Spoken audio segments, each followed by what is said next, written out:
अच्छा, अब बच्चे आ जाओ सब्ट्रैक्शन ऑफ सेट्स में। इसको हम पहले डिफाइन कैसे करेंगे। Contains all elements of A which are not present in B. ठीक है, जैसे हमने लिखा ए माइनस बी, इसको हम रीड कैसे करेंगे, A minus B. In general A minus B और बी माइनस ए इक्वल नहीं होता है। ठीक है, एग्जाम्पल से समझते हैं। जैसे हमने लिखा ना, जैसे यहाँ ध्यान दो, जैसे हमने लिखा ए माइनस बी, तो ए माइनस बी का मतलब क्या होता है, the set of all X, set builder form में लिख रहा हूं, such that X belongs to A में एलिमेंट होना चाहिए but X not belongs to B. ये इसका हमने लिखा set builder form. Set builder form में हमने सब्ट्रैक्शन ऑफ सेट को लिखा, सेट बिल्डर फॉर्म। मतलब क्या है कि ए माइनस बी का क्या मतलब है कि वो सारे एलिमेंट लिखो जो ए में तो है बट बी में नहीं है। ठीक है, इसका क्या मतलब हुआ कि तुम ए सेट में से ए सेट के अंदर जाओ और देखो कि ए सेट के अंदर बी के कौन कौन से एलिमेंट प्रेजेंट है। तो ए सेट के अंदर बी के जितने भी एलिमेंट्स प्रेजेंट हैं उसको तुम हटा दो, तो क्या बच जाएगा, ए माइनस बी। फॉर एग्जाम्पल, जैसे हमने ए सेट लिया, क्या 1 2 3 4 ले लिया, ठीक है, एंड एक बी सेट क्या ले लिया, हमने ले लिया 3 4 5 6 ले लिया, 7 ले लिया। चलो, तो a माइनस बी लिखने का क्या मतलब है कि the set of all x such that x belongs to a but x not belongs to b। मतलब कि हमें वो एलिमेंट a में लिखने हैं, a माइनस बी में वो एलिमेंट्स को लिखने हैं जो a में तो हो बट b में नहीं हो। तो क्या करेंगे, ऐसे कौन से एलिमेंट है, जैसे तुम ये 1 देखो, ये 1 a में तो है बट b में नहीं है, कहीं नहीं ना b में, तो इसका मतलब a माइनस बी का एलिमेंट एक 1 आ जाएगा। फिर 2 देखो, 2 ए में तो है बट बी में नहीं है, तो ये 2 भी एक एलिमेंट आ जाएगा। अब 3 देखो, 3 ए में तो है बट बी में भी है, तो ये 3 नहीं लिखेंगे। 4 जो है हमारा ए में तो है बट बी में नहीं है, तो ये 4 भी नहीं लिखेंगे। ठीक है, तो बस यही 2 एलिमेंट आ गया ए माइनस बी में। अब तुम बोलोगे ये 5 6 7 का क्या हुआ, तो इसका कुछ नहीं हुआ, हमें तो इससे मतलब ही नहीं है, हमें तो सिर्फ ए सेट को देखा, हमने ए सेट को देखा और बोला क्या कि वो एलिमेंट लिखो जो ए में है बी में नहीं है। तो इसका मतलब क्या है, ए और बी का जो कॉमन एलिमेंट है ना, ए और बी का जो कॉमन एलिमेंट है, जो इंटरसेक्शन वाला एलिमेंट है, उस एलिमेंट को हमने ए में से हटा दिया, तो जो एलिमेंट बच गया वो ए माइनस बी का बच गया। कॉमन क्या था, 3 एंड 4, ए और बी में 3 एंड 4 कॉमन था, तो 3 और 4 को हमने ए सेट से हटा दिया, तो जो क्या बचा 1 एंड 2, तो ये जो 1 एंड 2 है ये ए माइनस बी का एलिमेंट आ गया। क्लियर है।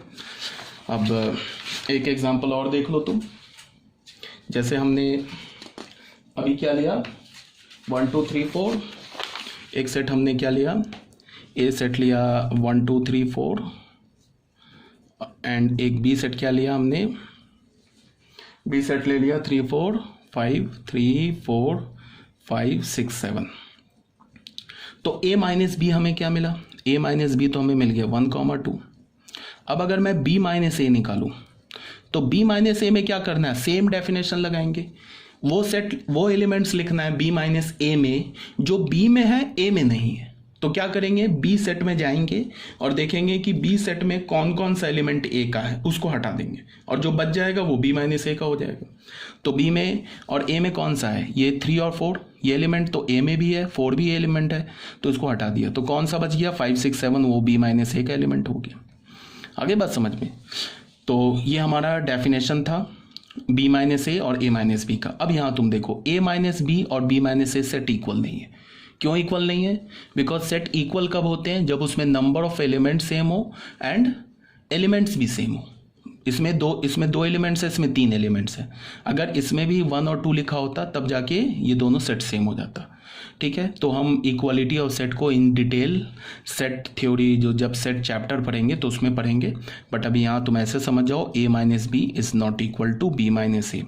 मैंने बता रखा है कि a माइनस बी और b माइनस ए इक्वल नहीं होता है, इन जनरल इक्वल हो भी सकता है। कब हो जाएगा, जब मैं a सेट और b सेट को इक्वल ले लूँ, तब a माइनस बी निकालो b माइनस ए निकालो, तब a माइनस बी और b माइनस ए इक्वल हो जाएगा। But in general a minus B is not equal to b minus A. तो आई थिंक ये भी आपको क्लियर होगा। अभी तो मैंने ये जो a माइनस बी और b माइनस ए का एग्जाम्पल लिया वो कौन सा लिया, डिस्क्रीट सेट का लिया। अब फिर कंटिन्यूस सेट में आ जाओ, सेकेंड एग्जाम्पल में आ जाओ। ए सेट हमने क्या ले लिया 2 5, एंड बी सेट हमने क्या ले लिया 3,7। ठीक है बच्चे, यहाँ देखो अब हमें क्या निकालना है, पहले हमें टू फाइंड, इसका मतलब और टू फाइंड का मतलब a माइनस बी निकालना है एंड b माइनस ए निकालना है। अच्छा, ये जो तीन ऐसे करके जो मैं इक्वल बनाता हूँ ना, इसका क्या मतलब होता है, इक्विवेलेंट टू। इक्विवेलेंट का मतलब क्या होता है कि वो एग्जैक्ट इक्वल नहीं है, मतलब ऐसा तो है नहीं ना। इक्वलिटी का क्या मतलब होता है कि हर एक एस्पेक्ट में इक्वल हो।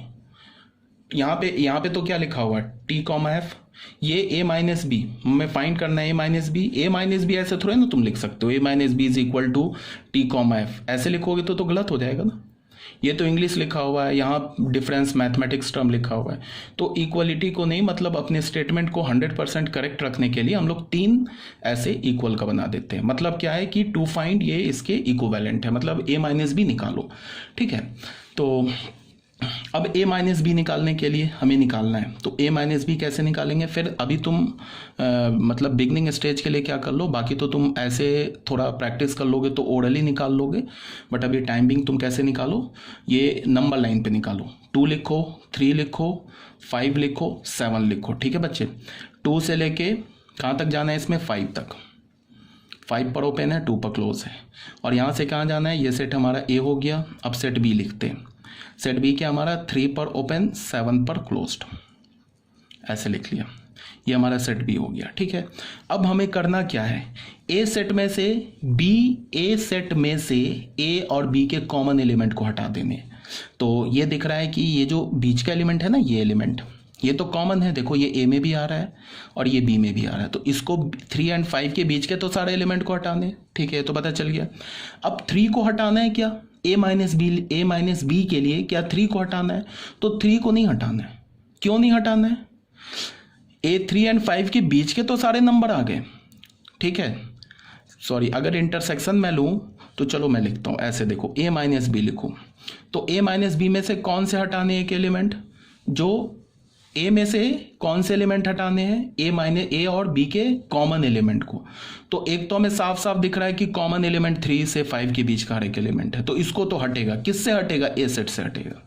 ठीक है, उसके बाद मैं बोल रहा हूं कि क्या 3 हटेगा, तो 3 नहीं हटेगा ए सेट में से। क्यों नहीं हटेगा, बिकॉज हमें वही एलिमेंट हटाना है जो दोनों में कॉमन है, बट 3 ए में तो है बट बी में नहीं है, तो 3 नहीं हटेगा। ठीक है, अब बताओ 5 हटेगा, तो 5, अब तुम सोचो, यहां पे दिमाग लगाओ, 5 हटेगा, तो 5 तो हटेगा ही हटेगा। 5 तो ए में ही प्रेजेंट नहीं है, तो 5 जब ए में ही नहीं प्रेजेंट है तो बी इसके इंटरसेक्शन में कहां से आएगा। तो फाइनली हमें क्या मिल गया, 2 से लेके 3 तक, और 3 पर क्या हम डालेंगे बताओ, ओपन या क्लोज डालेंगे, 3 पर क्लोज डालेंगे। क्यों डालेंगे बच्चे, बिकॉज 3 को हम नहीं हटा सकते, a माइनस बी में हमें 3 को नहीं हटा सकते, बिकॉज हटाते किस एलिमेंट को है, किस एलिमेंट को एक्सक्लूड करते हैं, जो कॉमन होता है।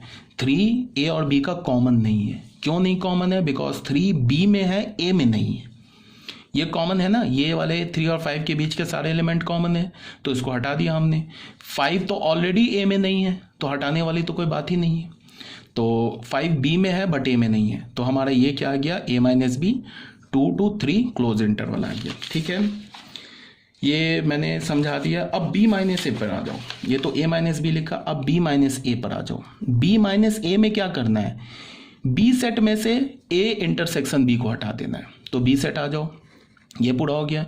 इसमें a इंटरसेक्शन b क्या है, 3 से 5 के बीच के सारे नंबर।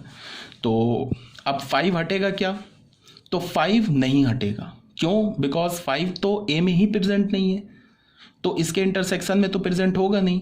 5 तो बी सेट में है बट ए में नहीं है, और हमें क्या हटाना है, वो एलिमेंट को हटाना है जो दोनों में है।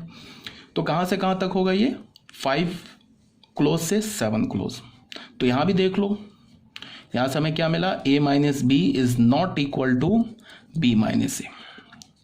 ठीक है, इन जनरल ऑलरेडी मैंने बता रखा है a minus B and b minus A equal नहीं होते। यहाँ पे ये क्वेश्चन था, तो ये हमारा आंसर हो गया।